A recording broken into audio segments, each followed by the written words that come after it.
Hello friends, मैं doctor प्रकाश हमारे YouTube channel Fortune info solution की तरफ से आपका हार्दिक स्वागत करते हैं। तो आज हम एक नए अपडेट के साथ आए हैं और अपडेट है डीएनबी काउंसलिंग से रिलेटेड। डीएनबी काउंसलिंग की शेड्यूल डिक्लेयर कर दी गई है और ये उनकी ऑफिशियल वेबसाइट netboard.edu.in पे डिक्लेयर की है। आप जाके व्यू कर सकते हैं, एक्सेस कर सकते हैं, डाउनलोड कर सकते हैं। तो चलिए देखते हैं दोस्तों कि क्या टेंटेटिव डेट्स हैं और क्या रूल्स एंड रेगुलेशंस इन्होंने दिए हैं, और ये वीडियो स्टार्ट करते हैं। तो जैसा कि आप हमारे स्क्रीन पे देख रहे हैं, रजिस्ट्रेशन एंड चॉइस फिलिंग की जो ऑप्शन है वो 8 मई 2020 से लेकर 17 मई 2020 तक रहेगी। 17 मई को शाम के 5 बजे ये फैसिलिटी बंद हो जाएगी। इसके बाद आप रजिस्ट्रेशन एंड चॉइस फिलिंग नहीं कर सकते। प्रोसेस ऑफ सीट अलॉटमेंट की जो प्रोसेसिंग होगी वो 18 मई से स्टार्ट होगी और 21 मई तक चलेगी। उसके बाद फर्स्ट राउंड की जो रिज़ल्ट है वो 22 मई को डिक्लेयर कर दी जाएगी और पेमेंट जो है फर्स्ट ईयर फीस की, वो उसकी ऑप्शन, उसकी फैसिलिटी 22 मई से 27 मई तक रहेगी। 27 मई को ये फैसिलिटी बंद कर दी जाएगी। जिन स्टूडेंट्स को जिन भी कॉलेजेस में अलॉटमेंट हो जाती है और वो अलॉटमेंट के साथ आगे बढ़ना चाहते हैं, वो एक्सेप्ट करते हैं वो अलॉटमेंट, तो उन्हें वो जो फर्स्ट ईयर की फ़ीस है वो 22 मई से लेकर 27 मई के बीच में पे कर देनी है कॉलेजेस की। डीएनबी की जो काउंसलिंग है वो, उसकी रजिस्ट्रेशन जो है www.counseling.nbe.edu.in पे होगी, चाहे वो पोस्ट एमबीबीएस हो चाहे वो पोस्ट डिप्लोमा हो। जैसा कि आप हमारे स्क्रीन पर देख रहे हैं, ये है काउंसलिंग की यूआरएल, ऑफिशियल वेबसाइट एड्रेस। इसके थ्रू, इस एड्रेस के थ्रू आप रजिस्ट्रेशन कर सकते हैं www.counseling.nbu.edu.in पे। दूसरी बात, इंपॉर्टेंट पॉइंट ये है दोस्तों कि ये वन टाइम रजिस्ट्रेशन है, ये बार बार नहीं खुलेगा रजिस्ट्रेशन। जनरली नीट पीजी में एमएसएमडी कोर्सेज के लिए एमसीसी की काउंसलिंग हो चाहे स्टेट्स की काउंसलिंग हो, उसमें फर्स्ट राउंड में तो रजिस्ट्रेशन विंडो खुलती है, बहुत सारे स्टेट्स में सेकंड राउंड में भी खुलती है और एमसीसी में भी सेकंड राउंड में खुलेगी फिर से दोबारा न्यू रजिस्ट्रेशन विंडो। पर यहाँ पे ऐसा नहीं होगा दोस्तों, यहाँ पे एक ही बार खुलेगा। तो जिन स्टूडेंट्स को डीएनबी की काउंसलिंग में पार्टिसिपेट करनी है उन्हें रजिस्ट्रेशन कर देना है। वो मिस नहीं करे ये रजिस्ट्रेशन, अगर वो मिस करते हैं तो वो काउंसलिंग में नहीं पार्टिसिपेट करते हैं। और ये रजिस्ट्रेशन 8 मई से स्टार्ट होगी और 17 मई तक चलेगी शाम के 5 बजे तक। तो इस ड्यूरेशन में, इस टाइम ड्यूरेशन में रजिस्ट्रेशन कर देना है आपको, ये चीज़ का ध्यान रखना है।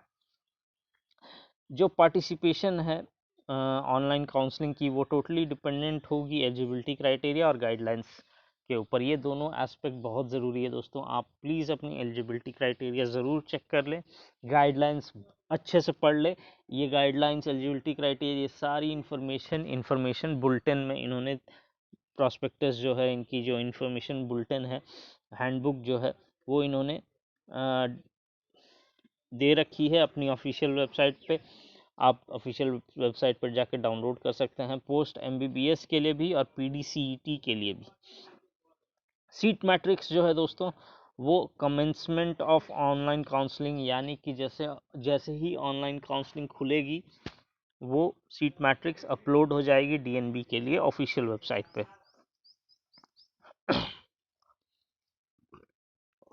वेरिफिकेशन भी बहुत ज़रूरी है, डॉक्यूमेंट वेरिफिकेशन भी होगी इस प्रोसेस में, डॉक्यूमेंट वेरिफिकेशन भी होगी। काउंसलिंग जैसे ख़त्म होगी और अलॉटमेंट होगी तो आपकी डॉक्यूमेंट वेरिफिकेशन भी होगी। तो डॉक्यूमेंट्स, जो जो रिक्वायर्ड डॉक्यूमेंट्स है वो आपके पास होने ज़रूरी हैं at the time of joining allotted institutes में। जिस इंस्टीट्यूट में आपकी अलॉटमेंट हुई है वहाँ पे आपको अपनी डॉक्यूमेंट वेरिफिकेशन करवानी पड़ेगी। और हाँ, इसमें डिपॉजिट, एक डिपॉजिट, नॉन रिफंडेबल डिपॉजिट भी है 1 ईयर की, 1,25,000, जो कि रिफंड नहीं होगी। अगर आप छोड़ते हैं तो वो आपको, अगर आप सीट छोड़ते हैं, आपको अलॉटमेंट हो जाती है और आप फर्दर प्रोसीड नहीं करते हैं सेकंड राउंड के लिए या मॉपअप के लिए, तो वो नॉन रिफंडेबल है, वो रिफंड नहीं होगी, वो डिडक्ट हो जाएगी आपको। यहाँ पे दोस्तों एक और चीज़ है कि एक फ्रीज करके ऑप्शन रहेगा। अगर वो ऑप्शन में आप यस क्लिक करते हैं तो जो अगर आपको अलॉटमेंट हो जाती है, और अगर फ्रीज़ ऑप्शन पे आप यस क्लिक करते हैं तो आपकी सीट वहाँ पे फ्रीज़ हो जाएगी, कंफर्म हो जाएगी।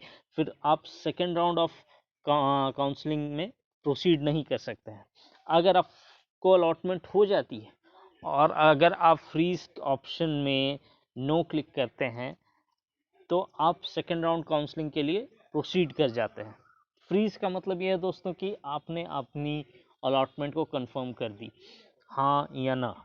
अगर आप कंफर्म करते हैं तो आप अगले राउंड में प्रोसीड नहीं करेंगे काउंसलिंग के लिए। अगर आप नहीं कंफर्म करते हैं तो आप अगले राउंड में प्रोसीड करेंगे। तो ये एक ध्यान में रखिएगा दोस्तों, ये एक बहुत इंपॉर्टेंट पॉइंट है। आगे जो रूल्स है आइए देखते हैं क्या है।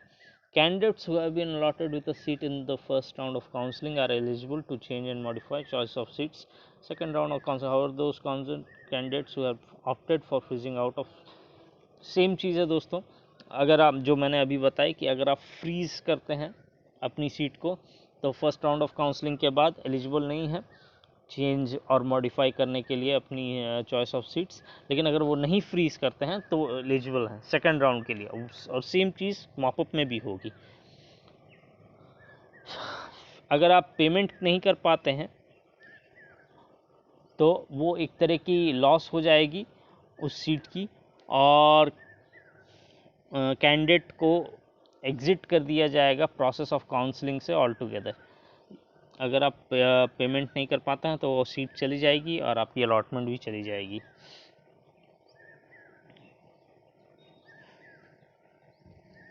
Candidates will be allowed to report to the allotted institute only after allotments pursuant to the second round of counseling. The original documents are to be verified by the allotted institutes. Second round of counseling के बाद ही allotment allowed होगी allotted institutes में reporting की, और आपको की जो original documents है वो वेरीफाइड होगी।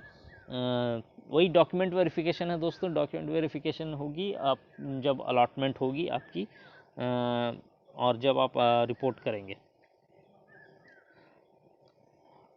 प्रोसेस जो है इन्होंने एक फ़्लो चार्ट भी बना के रखी है दोस्तों, आप जाके चेक कर सकते हैं netboard.edu.in पे। आप वो फ़्लो चार्ट पढ़ सकते हैं। अगर आप वो फ़्लो चार्ट पढ़ेंगे तो आपको एग्जैक्टली पता चल जाएगा कि कैसे कैसे क्या स्टेप्स हैं, क्या प्रोसीजर्स हैं, स्टेप बाय स्टेप क्या प्रोसीजर्स हैं जिसके थ्रू आपको जाना है और जिसके थ्रू काउंसलिंग प्रोसीड करेगी। तो ये फ्लो चार्ट आप देख सकते हैं netboard.edu.in पे। The schedule of second round counseling shall be announced after the announcement of second round of counseling by MCC, DGHS and HFW and Government of India। वही है दोस्तों कि सेकेंड राउंड की जो काउंसलिंग है की जो शेड्यूल है वो MCC और बाकी जितनी स्टेट राउंड्स की MSMD की कोर्सेस हैं उनकी काउंसलिंग के बाद अनाउंस की जाएंगी, और कुछ नई सीट्स और ऐड होंगी सेकेंड राउंड ऑफ काउंसलिंग के लिए। और फर्दर किसी भी तरीके की क्लैरिफिकेशन या असिस्टेंस के लिए आप इस ईमेल आईडी पे मेल कर सकते हैं counseling@netboard.edu.in। ये इनकी ऑफिशियल ईमेल आईडी है। इस पे आप जाके अपनी क्वेरीज भेज सकते हैं, ये रिस्पॉन्ड करेंगे इस ईमेल आईडी के थ्रू।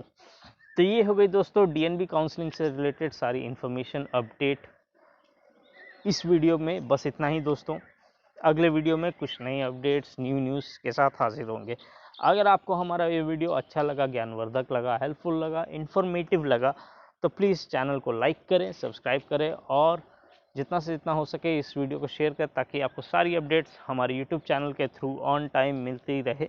और अगर आपको किसी भी तरह की हेल्प या इन्फॉर्मेशन या अपडेट चाहिए या हमारी काउंसलिंग गाइडेंस चाहिए तो डिस्क्रिप्शन बॉक्स में दिए गए नंबर्स पे प्लीज़ ज़रूर कॉल करें।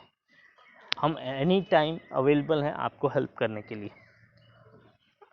इस वीडियो में इतना ही दोस्तों। अगले वीडियो में कुछ और अपडेट्स के साथ आएंगे। तब तक के लिए this is doctor Prakash signing off from official YouTube channel Fortune info solutions. Thank you.